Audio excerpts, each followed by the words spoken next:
এটা হচ্ছে nothing phone 3a আর এটা হচ্ছে নাথিং ফোন 3a প্রো। আপাত দৃষ্টিতে এই দুই ভাইয়ের মধ্যে তেমন কোনো তফাৎ নেই, কিন্তু তফাৎ না থাকাটাই এই দুটো স্মার্টফোনের মধ্যে সব থেকে বড় তফাৎ তৈরি করছে। কেন করছে, কি বৃত্তান্ত, সমস্তটা একদম সরল ভাষায় আপনাদের সাথে বুঝিয়ে দেবো। অলরেডি আপনারা বিভিন্ন আনবক্সিং রিভিউ দেখে ফেলেছেন, কিন্তু প্রত্যেকবার আমরা আলাদা অ্যাঙ্গেল থেকে ফোনগুলোকে বিচার করার চেষ্টা করি যাতে আপনাদের কোনো রকম ডিসিশন নিতে অসুবিধা না হয়। যাই হোক, প্রথমেই যদি দাম দিয়ে শুরু করি, নাথিং ফোন 3a 25,000 রুপিতে পাওয়া যাবে 8GB 128GB। অন্যদিকে এর প্রো ভ্যারিয়েন্ট পাওয়া যাবে 30,000 রুপিতে, সেখানে 8GB 256GB র্যাম ভ্যারিয়েন্ট রয়েছে। আর যদি ডিজাইনের কথা বলি, ডিজাইন দুটো ফোনের প্রায় একই রকম, এমনকি দুটো ফোনের পেছনের ব্যাক প্যানেলে গ্লাস বডি ডিজাইন রয়েছে, ফ্রেমটা কিন্তু পলিকার্বনেট। আর দুটো ফোনের হ্যান্ড ফিলিংও মোটামুটি এক। তবে হ্যাঁ, নাথিং ফোন 3a প্রো একটু হেভি ফিল হয়, কারণ এটার ওজন প্রায় 211 গ্রাম আর নাথিং ফোন 3 এর ওজন 201 গ্রামের আশেপাশে, অর্থাৎ একটু বেশি ভারী। কারণ হচ্ছে প্রো ভার্সনের ক্যামেরা মডিউল, এই ক্যামেরা মডিউলটা যথেষ্ট বড়, একটু বেশি বাইরের দিকে বেরিয়েছে, ফলে রাফ সারফেসে যদি আপনি কোনো রকম কভার ছাড়া এটাকে রাখেন, ক্যামেরায় স্ক্র্যাচ পড়ে যাওয়ার একটা সম্ভাবনা রয়েছে। আর এখানে যে পেরিস্কোপিক জুম লেন্সটা দেওয়া হয়েছে, তার যে প্যাটার্নটা একটু অন্যরকম দেখতে লাগছে, কারোর ক্ষেত্রে খুবই দেখতে ভালো লাগছে, কারোর কাছে এটা কিন্তু অতটাও অ্যাপিলিং হচ্ছে না। আমার পার্সোনালি দেখতে কিন্তু বেশ ভালোই লেগেছে। যাই হোক, দুটো স্মার্টফোনেরই ওপরের দিকে সেকেন্ডারি নয়েজ ক্যান্সেলেশন মাইক রয়েছে, দুটো স্মার্টফোনেরই এসেনশিয়াল বাটন অ্যাড করা রয়েছে। তবে হ্যাঁ, এসেনশিয়াল বাটনটা আমার মতে যদি বাঁ দিকে হতো ভালো হতো, কারণ এটা না পাওয়ার অন অফের সাথে অনেক সময় মিস টাচ হয়ে যাচ্ছে। পাওয়ার অন অফ করতে যাচ্ছি, সেই জায়গায় হয়তো এসেনশিয়াল বাটনটা প্রেস হয়ে যাচ্ছে। এবারে আসি এসেনশিয়াল বাটন কতটা এসেনশিয়াল সেই প্রসঙ্গে। প্রথমেই বলে রাখি, এখনো পর্যন্ত এসেনশিয়াল বাটনের কিন্তু খুব একটা কাজ নেই। প্রথমত, এখানে যদি একবার প্রেস করি তাহলে সেটা স্ক্রিনশট নিচ্ছে, সাথে সাথে একটা ভয়েস নোট নিয়ে নিচ্ছে, আপনি যেটা কথা বলছেন বা আপনার আশেপাশে যেটা চলছে সেটার একটা ভয়েস নোট ক্যাপচার করছে, আর সেটাকে সে এআই এর মাধ্যমে জেনারেট করে একটা ব্রিফ তৈরি করছে বা একটা শিডিউল মিটিং তৈরি করছে। এই ধরনের কয়েকটা কাজ হচ্ছে। আর ডবল প্রেস করলে এসেনশিয়াল অ্যাপ যেটা রয়েছে তার সাথে কানেক্ট হয়ে যাচ্ছে। তো আপনি এটার সাথে যদি ইউজ টু হতে পারেন তাহলে পরবর্তীতে কাজে লাগবে। এখনো পর্যন্ত এটাকে কাস্টমাইজ করা যায় না, তবে হ্যাঁ, ভবিষ্যতে নাথিং অবশ্যই আপডেটের মাধ্যমে এটাকে কাস্টমাইজ করার অপশন দেবে, তখন ব্যাপারটা অন্যরকম হতে পারে। আর দুটো ফোনেরই বাদ বাকি ডিজাইনটা সেম, দুটো ফোনে ডুয়েল সিম সাপোর্ট রয়েছে, কিন্তু কোনো রকম ই সিমের সাপোর্ট নেই, যেটা লিক এসেছিল সেটা বোধহয় সত্যি হলে বেটার হতো। আর হ্যাঁ, এখানে IP64 রেটিং রয়েছে, আজকের দিনে IP68 69 কমন হয়ে গেছে, এই ব্যাপারটাতেও একটু পিছিয়ে থাকছে। যাই হোক, এবার যদি দুটো স্মার্টফোনেরই আমরা ডিসপ্লে নিয়ে কথা বলি, এখানে কোনো রকম চেঞ্জ নেই। 6.77 ইঞ্চির একটা 120 হার্জের অ্যামোলেড ডিসপ্লে রয়েছে। এটা কিন্তু একদম ফ্ল্যাট একটা ডিসপ্লে বেজেল আর চিন একদম সিমেট্রিক্যাল থাকায় খুব একটা দেখতে খারাপ লাগছে না। তবে অনেকেই বলবে এর থেকে কম বেজেল দিয়ে স্মার্টফোন অ্যাভেলেবেল, কিন্তু সেসব নিয়ে মাথা ঘামানোর দরকার নেই। আদপে ডিসপ্লেটা যথেষ্ট ভালো এক্সপিরিয়েন্স প্রোভাইড করতে পারে। আমরা দুটো স্মার্টফোনে ইউটিউবে 4K ভিডিও চালিয়ে দেখেছি, দুটোতেই HDR এর সাপোর্ট রয়েছে। তবে হ্যাঁ, নেটফ্লিক্সে HDR এর সাপোর্ট নেই, তবে 4K HDR এর ভিডিও ইউটিউবে চালালে কোনো রকম ল্যাগ বা ফ্রেম ড্রপ হয় না। কালার যথেষ্ট পাঞ্চি ছিল, ভিউইং অ্যাঙ্গেলেও কোনো রকম ইস্যু নেই। এরপর যদি আমরা সাউন্ড কোয়ালিটি নিয়ে কথা বলি, দুটো স্মার্টফোনেই ডুয়েল স্টিরিও স্পিকার দেওয়া হয়েছে। ডলবি অ্যাটমসের সাপোর্ট নেই ঠিকই, কিন্তু ভোকাল, ট্রিপল বাস এগুলো যথেষ্ট ভালোভাবে ব্যালেন্স করতে পারছিল। অ্যাকচুয়ালি সাউন্ড কোয়ালিটি যথেষ্ট ভালো, মানে মাল্টিমিডিয়াতে 10-এ 10 দিয়ে দেওয়া ছাড়া কোনো রকম উপায় থাকছে না। আমরা দুটো ডিসপ্লেকে ডাইরেক্ট সানলাইটে ইউজ করে দেখেছি। 3000 নিটসের পিক ব্রাইটনেস, 1300 HBM রয়েছে, তাতে কোনো রকম ডিসপ্লেতে কিন্তু দেখতে অসুবিধা হচ্ছে এমনটা নয়। তবে ডিসপ্লের ক্ষেত্রে অনেকেই দুটো প্রবলেমকে ইন্ডিকেট করছে। এই ডিসপ্লেতে নাকি LTPO ডিসপ্লে নয়, অর্থাৎ এটা রিফ্রেশ রেটকে সুইচ করতে পারে না। কিন্তু এই প্রাইস পয়েন্টে সিলেক্টেড কিছু ফোন রয়েছে, বা এমনটা হয়তো কোনো ফোনই নেই যেখানে LTPO ডিসপ্লে রয়েছে। কোনো মডেল নাম্বার মনে পড়ছে বা কোনো কোম্পানি, অবশ্যই কমেন্ট করে লিখে দেবে। এটা আমার কাছে কোনো রকম প্রবলেম লাগেনি। আসলে যে প্রবলেমটা রয়েছে, এখানে পান্ডা গ্লাস প্রোটেকশন রয়েছে। আমরা গরিলা গ্লাসকে একটু বেশি ভরসা করি। পান্ডা কিন্তু সামনের দিকেও রয়েছে, পেছনের গ্লাস বডিতেও রয়েছে, দুটো স্মার্টফোনের ক্ষেত্রেই। তো আমি বলবো অবশ্যই কভার ইউজ করুন, না হলে স্ক্র্যাচ পড়ে যাবে। সেটা ব্যাক প্যানেলে স্ক্র্যাচ পড়লে খুব একটা দেখতে ভালো লাগবে না। যাই হোক, দুটো স্মার্টফোনে ইন ডিসপ্লে ফিঙ্গারপ্রিন্ট স্ক্যানার রয়েছে, যথেষ্ট ফাস্ট এবং অ্যাকুরেট কাজ করছে। আর দুটো স্মার্টফোনেই always on display proper support রয়েছে, এমন নয় যে 10 সেকেন্ড পরে সেটা অফ হয়ে যাবে। তবে এত কিছুর পর এই দুটো ফোনের আরো একটা জায়গায় কিন্তু কোনো রকম চেঞ্জ নেই, সেটা হচ্ছে পারফরমেন্স। এখানে Qualcomm Snapdragon 7S Gen 3 chipset দেওয়া হয়েছে।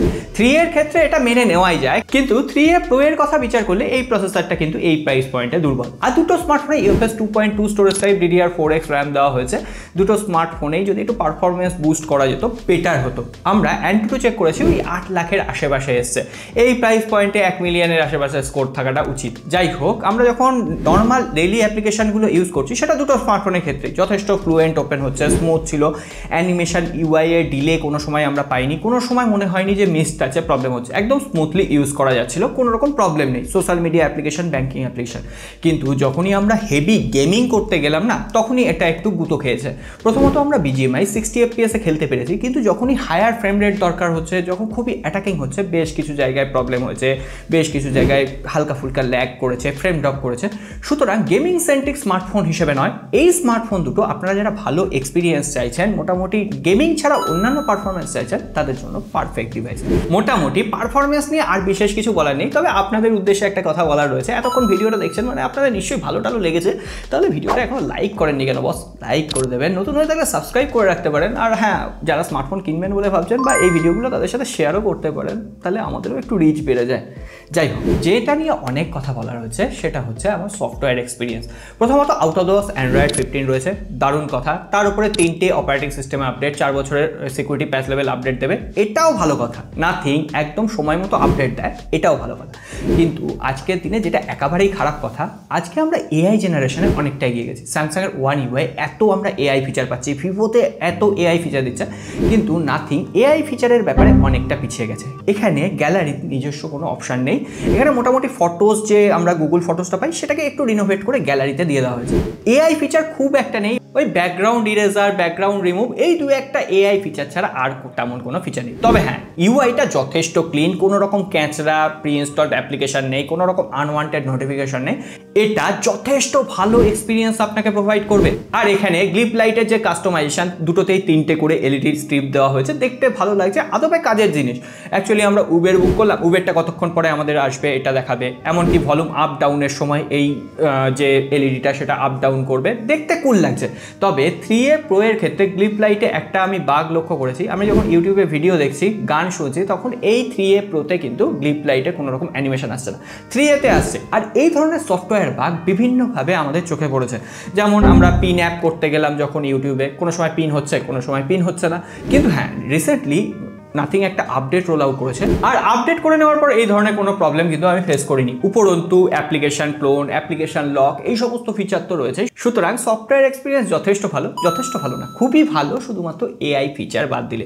যাই হোক, দুটো স্মার্টফোনে 5000 mAh ব্যাটারি রয়েছে, আর এখানে 50 ওয়াটের ফাস্ট চার্জিং সাপোর্ট রয়েছে, কিন্তু বক্সে কোনো রকম চার্জার নেই। আর সব থেকে বড় কথা, এই চার্জার আপনি বাড়িতে পাবেন না, কারণ এটা হচ্ছে স্যামসাংয়ের চার্জার, যেটা সেই চার্জার দিয়ে চার্জ করলে তবে 50 ওয়াটের ফাস্ট চার্জিংয়ের সাপোর্ট রয়েছে। আর সুতরাং আবার আপনাকে টাকা খরচ করতে হবে 50 ওয়াটের ফাস্ট চার্জিং কেনার জন্য, কারণ বক্সে চার্জার নেই। বক্সে একটা Type-C to Type-C কেবল রয়েছে, আর এখানে সিম ইজেক্টর পিন রয়েছে। বক্স কন্টেন্টে কি কি থাকছে আপনাদের দেখিয়ে দিলাম। আর যেহেতু আমার কাছে ফাস্ট চার্জার নেই, মোটামুটি স্যামসাংয়ের 25 ওয়াটের চার্জার দিয়ে প্রায় 1 ঘন্টা 20 মিনিটের আশেপাশে ফোন দুটো ফুল চার্জ হতে টাইম লেগেছে, আর 6.5 থেকে 7 ঘন্টার আশেপাশে আমি স্ক্রিন অন টাইম পেয়েছি। যাই হোক, এবার আসি আসল প্রসঙ্গে। এই দুটো স্মার্টফোনের চেঞ্জটা কোথায়? চেঞ্জটা হচ্ছে ক্যামেরা সেকশনে।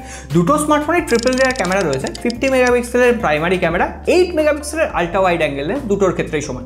তবে 3A-তে 50 মেগাপিক্সেলের টেলিফটো সেন্সর রয়েছে 2x মোডে, অন্যদিকে 3A Pro-তে একটা পেরিস্কোপিক জুম লেন্স রয়েছে 50 মেগাপিক্সেলের। 3A Pro-তে যে পেরিস্কোপিক জুম লেন্সটা দেওয়া হয়েছে তার জন্য 60x পর্যন্ত জুম সাপোর্ট করছে। এই 60x জুমের জন্য আমরা আবার আল্ট্রা ওয়াইড অ্যাঙ্গেল লেন্সে কোনো রকম ভিডিও শুট করতে পারবো না 3A Pro দিয়ে। কিন্তু এক্ষেত্রে আবার অ্যাডভান্টেজ হচ্ছে 3A Pro-তে আপনি 3x এবং 6x ম্যাক্রো ফটোগ্রাফির সুবিধা পাবেন। ম্যাক্রো ফটোগ্রাফি যথেষ্ট ভালো হচ্ছে লাইটিং কন্ডিশনে, লো লাইটে আবার অতটা ভালো হচ্ছে না। যাই হোক, এবার যদি আমরা মেন সেন্সার আর 2x পোর্ট্রেট মোডের কথা বলি, আমরা দুটো স্মার্টফোন দিয়ে একই লাইটিং কন্ডিশনে বিভিন্ন ধরনের ছবি তুলেছি। ছবিগুলো আপনাদের সামনে দিয়ে দিলাম। কোথাও কোথাও ছবিতে 3A একটু ওয়ার্ম টোন প্রোভাইড করছে, কোথাও কোথাও আবার 3A Pro একটু ওয়ার্ম টোন প্রোভাইড করছে। অ্যাকচুয়ালি ছবিগুলো কনসিস্টেন্ট নয়, কিন্তু হ্যাঁ, আমরা ডাইরেক্ট সানলাইটে যখন ছবি তুলেছি, ছবিগুলোর কালার অ্যালগোরিদম, স্কিন টেম্পারেচার যথেষ্ট ভালো ছিল, এমনকি এক্সপোজার কন্ট্রোলও যথেষ্ট ভালো ছিল। কিন্তু হ্যাঁ, সানলাইটের বিপরীতে গিয়ে আমরা যদি ছবি তুলতে যাই, তাহলে সেক্ষেত্রে আবার এক্সপোজার কন্ট্রোল কোথাও কোথাও ঠিকভাবে করতে পারছে না, ব্লার এফেক্ট আবার ঠিকভাবে মেনটেন করতে পারছে।